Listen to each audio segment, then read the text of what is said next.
Hello everyone, welcome back to literature people. मैं मधु पांडे। आज हम लोग देखने वाले हैं पोएम रिडम्पशन के बारे में, जिसको लिखा है जॉर्ज हर्बर्ट ने।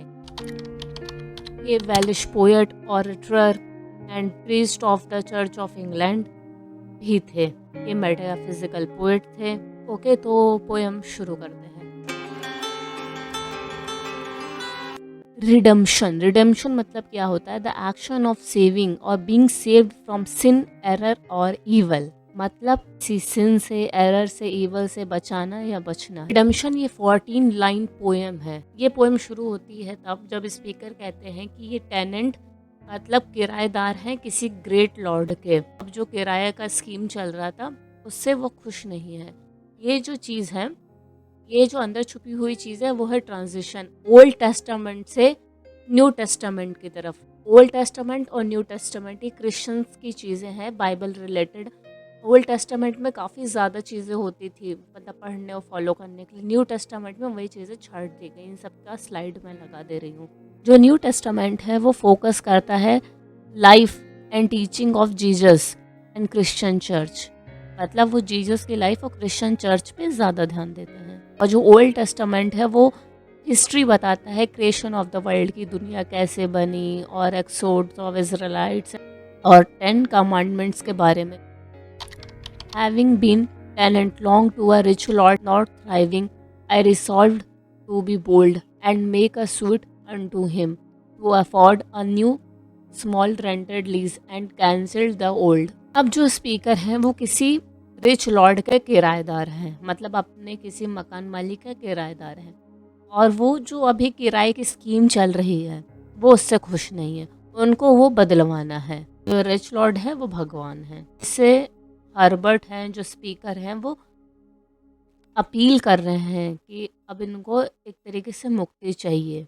और स्पीकर कह रहे हैं रिसॉल्व टू बी बोल्ड, मतलब अब ये डरेंगे नहीं, बोल्ड होके अपने, मतलब कहते हैं ना कि जैसे अब हमें किसी से डरना नहीं, हमें जो कहना है वो हम कहेंगे। मतलब ऐसी चीज़ से जिससे हम बोलने की हिम्मत नहीं रखते थे, बट अब हमें बोलना पड़ेगा।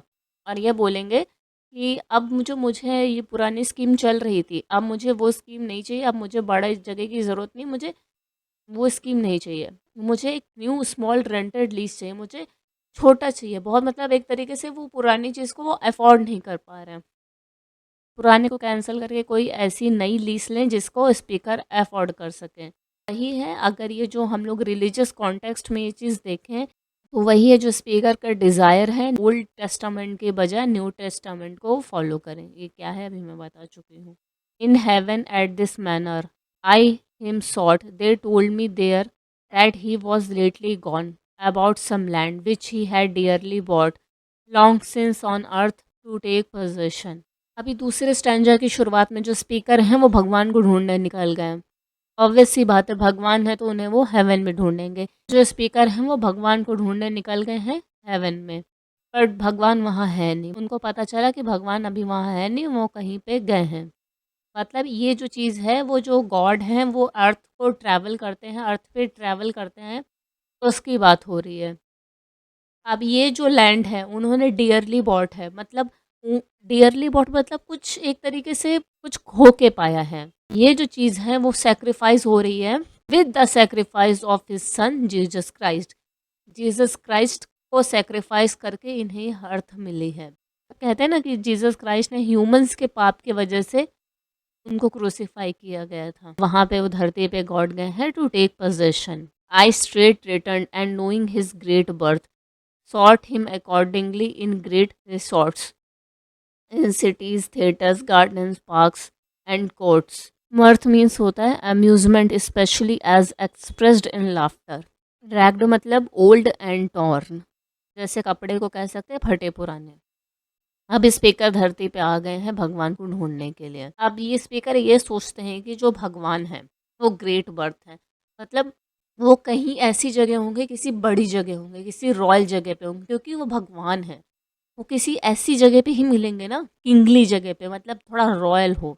इस वजह से वो ग्रेट रिजॉर्ट्स में ढूंढते हैं, सिटीज़ में, थिएटर्स में, पार्क्स एंड कोर्ट्स में, बड़ी जगहों पे ढूंढते हैं उनको। अब ये जो चीज़ें हैं ये रिलीजियस पर्टिकुलर प्लेसेस नहीं है, मतलब रिलीजियस जगह नहीं है। ये जो है वो नॉर्मल, कैसे कहते हैं ना, डे टू डे लाइफ जैसी जगह हैं। At length I heard a ragged noise and mirth of thieves and murderers. There I him is spied, who straight your suit is granted, said and died. अब यहाँ पे जो पता चल गया हमें कि जो स्पीकर हैं वो क्रूसिफिकेशन की तरफ जा रहे हैं, मतलब वो एक तरीके से देखने वाले हैं। उन्होंने अ रैग्ड नॉइस एंड मर्थ सुना, मतलब जिससे अभी लोग इकट्ठा हो गए हैं और वो क्राइस्ट के क्रूसिफिकेशन के लिए सपोर्ट कर रहे हैं। वो क्राइस्ट तक पहुंचते हैं, वो थीफ्स और मर्डरर से घिरे हुए हैं, ये एक तरीके से कह सकते हैं। और क्राइस्ट ने इनसे कहा, हर्बर्ट को इन्फॉर्म किया, क्राइस्ट ने इनसे कहा, स्पीकर को इन्फॉर्म किया, सूट इज़ ग्रांटेड। और इसी रिडेम्पशन की तरफ स्पीकर ढूंढ रहे थे। स्पाइड मतलब कैच साइट ऑफ, मतलब किसी को देखना। ग्रांटेड मतलब मंजूर करना। योर सूट इज़ ग्रांटेड, जो तुम्हारा सूट था, जो तुम्हारी चीज़ थी, उसको ग्रांट कर लिया गया है। जो ये चाहते थे वो हो गया है। यही स्पीकर का रिडेम्पशन था। तो ये वीडियो मैं इसी के साथ एंड करती हूँ। जैसा भी लगा है कमेंट करके बताओ, अच्छा लगा है तो लाइक करो, चैनल पे पहली बार हो तो चैनल सब्सक्राइब करो, साथ ही साथ बेल आइकन प्रेस कर लो, तो जब भी मैं न्यू वीडियो डालूँ तो उसके नोटिफिकेशन मिल जाए। ये रही मेरे इंस्टाग्राम की आईडी, यहाँ मुझे फॉलो कर सकते हो, तो जो भी डाउट रहेगा डायरेक्ट डीएम कर सकते हो। Thanks for watching, see you next time, bye bye.